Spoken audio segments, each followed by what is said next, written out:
राज्यात विधिमंडळाचं पावसाळी अधिवेशन सुरू आहे आणि या पावसाळी अधिवेशनामध्ये महाराष्ट्रातील आणि राज्यातील एकूण जे प्रश्न आहेत ते सुटणं अपेक्षित आहे। खरंच हे प्रश्न विधिमंडळामध्ये संबंधित आमदार मंत्री हे मांडतात का, सामान्यांचे प्रश्न सुटतात का, हे पाहणंही तितकंच गरजेचं आहे। आपण या विधिमंडळाच्या ह्या पार्किंगच्या परिसरामध्ये आहोत आणि ही जी मंडळी आहेत ही सर्व मंडळी हे आमदार आणि मंत्र्यांचे हे ड्रायव्हर असणार आहेत, जे मंत्री आमदार या ठिकाणी निवडून येतात, सदस्य म्हणून 5 वर्ष राहतात। त्यांच्यासाठी त्यांची नोंदणी जी आहे ते अधिकृतरित्या या ठिकाणी शासनाकडे होते, म्हणजे मंत्रालयात झालेली असते आणि त्यानंतर त्यांचे वेतन वगैरे जी प्रोसिजर आहे ती इथूनच मंत्रालयातून होत असते। मात्र यांच्या जे समस्या आहेत त्या समस्याला अद्याप बगल देण्यात आली आहे असा आरोप यांच्याकडून होतोय। नेमकं काय प्रकरण आहे आणि काय मागणी आहे तुमची सरकारकडं? सध्या मागणी तर अशी आहे की गेल्या वर्षीच्या मार्चच्या अधिवेशनामध्ये आमची पगारवाढ झाली होती आणि अजितदादांच्या उपस्थितीमध्ये ते पगारवाढसुद्धा ते पूर्णपणे कन्फर्म झालं होतं, अमाऊंटसुद्धा नक्की झाली होती। पण अजितदादा वारल्यामुळे त्या प्रस्तावाला थोडं लांबवलं गेलं आहे आणि ते प्रस्तावामध्ये आता कधी म्हणतात की सभापतींची सही बाकी आहे, कधी म्हणतात की प्रोसेस परत आपल्याला करावं लागेल, कोणी म्हणतं की रद्द केलेला आहे।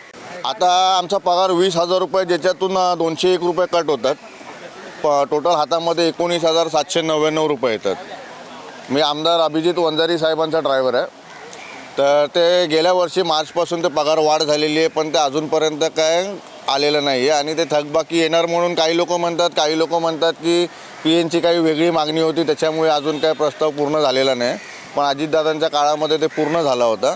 आता ह्या वर्षी या अधिवेशनामध्ये जर पूर्ण झाला तर आम्हाला खूप हे होईल, कारण की महागाई एवढी वाढली आहे, 20,000 पण पूर्ण पगार हातामध्ये येत नाही, तर त्याच्यामध्ये करायचं काय?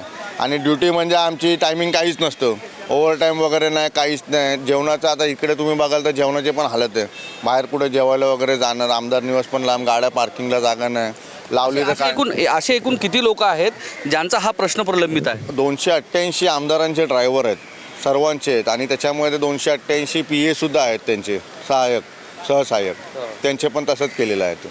तर आता काही सह्या वगैरे झालं, अप्रूव्ह झालं तर खूपच चांगलं होऊन जाईल। लास्ट वर्षी मार्चपासूनची थकबाकी ती पण मिळून गेली तर खूपच आनंद होईल। तर हे सर्व जी मंडळी आहेत ते आमदारांचे हे सगळे ड्रायव्हर आहेत, 288 हे ड्रायव्हर लोक आहेत। काय मागणी आहे आणि सरकारपुढं हा प्रस्ताव ठेवला होता का पगारवाढी संदर्भात? काय मागणी? तुम्ही कुणाचे ड्रायव्हर? कर्डिले अक्षय कर्डिले। कोणती विधानसभा मतदार? रावरी पातळी। काय मागणी आहे तुमच्या संघटने? आता ड्रायव्हर लोक पाऊस चालू आहे, बसायला शेड नाही, काय नाही, जेवणाची सोय नाही, तर बाहेर जाऊन देत नाहीत, आज समस्या आहे आमच्यावर। ही अगोदरपासूनच ही अवस्था आहे काय? नाही पहिलं आहे ना, सकाळी नाश्ता होता, 20 तारखेची कॅन्टीन घ्यायची, दुपारी जेवण राहायचं आणि शेड बसायला ते आम्ही पैसे द्यायचो, आम्हाला आमदार निवाचं जे मानधन आहे ना त्याप्रमाणे होतं आम्हाला 20 तारखेची कॅन्टीन, पण ती नाही आता यावर्षी ते तशी काहीच व्यवस्था नाही यावर्षी नाही, म्हणजे 2-4 वर्षापासून 2-4 वर्षापासून काही सोय नाही आहे। फक्त आम्हाला इथं म्हणजे पार्किंगला व्यवस्थित गाड्या लावायला कुणी नाही आहे, आम्हीच ड्रायव्हर लोक व्यवस्थित हे करतो, व्यवस्थित आम्हीच पार्किंग लावतो इकडं म्हणजे। आणि बाथरूम पण आत्ता बांधलेत ह्या वर्षी, असं बाथरूम पण नव्हतं, बाथरूममध्ये पाणी पण नाही आहे तिथं, अशी अडचणचं आहे सध्या। हे सर्व आमदारांची ड्रायव्हर असणारी मंडळी इतरही आपल्यासोबत आहेत। काय समस्या आहेत नेमक्या आणि या संदर्भात तुम्ही? असं आहे की इथे माणसांना जे आता हे चालक आहे, बंधू सगळे इथे जमलेले आहेत, त्याने इथून बाहेर कोण सोडत नाही। त्याला जर जेवायचं असेल किंवा त्याला जर काय मेडिसिन घ्यायची आहे किंवा त्याला काय घ्यायचं तर त्याने काय करायचं, हा एक प्रश्न आहे। जेवणाची सोय नाही इथं बरोबर, पाणी नाही इथं बरोबर प्यायला, हे सगळं प्रॉब्लेम आहे, हे बघायला पाहिजे। आणि किती तासाची नोकरी आहे तुमची आणि तुम्ही किती तास सोबत राहता?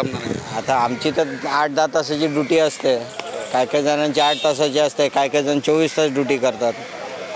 त्या याच्यामध्ये सगळ्यांनाच घरून सगळ्या गोष्टी आणता येत नाहीत, त्यावेळेला त्यांनी जरा एक गोष्टीकडे सरकारने पण लक्ष दिलं पाहिजे।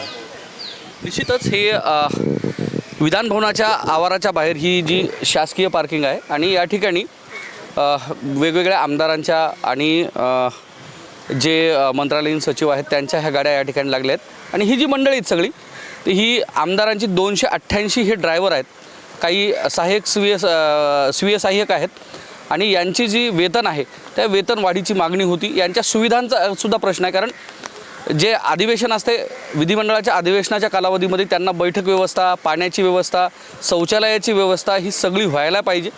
अगोदर या ठिकाणी होत होती, मात्र आत्ता ती व्यवस्था नाही आहे आणि बैठकीसाठी सुद्धा जागा नाही आहे. खाण्यापिण्याचे सुद्धा यांचे जे समस्या आहेत. आणि दुसरी गोष्ट अशी की यांची वेतनवाढ होणं अपेक्षित होतं. प्रत्येक गोष्टीमध्ये महागाई झालेली आहे. गॅसपासून असेल गहू ज्वारीपर्यंत ते तेलापर्यंतचे जे दर आहेत ते वाढलेले पाहायला मिळतात. 8-8, 10-10 तास लोकही त्या आमदारासोबत असतात. 5 वर्ष विधानसभेचं अथवा विधान परिषदेचं सदस्य त्यांचं असते तोपर्यंत हे लोक त्यांच्यासोबत ड्रायव्हर म्हणून असतात. मात्र त्यांची जी पगार आहे ती पगार वाढ अद्याप झालेली नाही. तत्कालीन उपमुख्यमंत्री अजित पवार यांनी यावर मार्ग काढून पगारवाढी करू असं सांगितलं होतं. मात्र अजितदादा गेल्यानंतर यांचे जे प्रश्न आहेत ते अद्यापही प्रलंबित आहेत.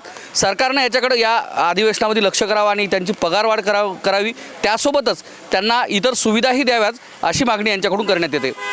कॅमेरामन सुधाकरसह मी धनंजय सोळंके, टाइम्स नाऊ मराठी, विधान भवन, मुंबई.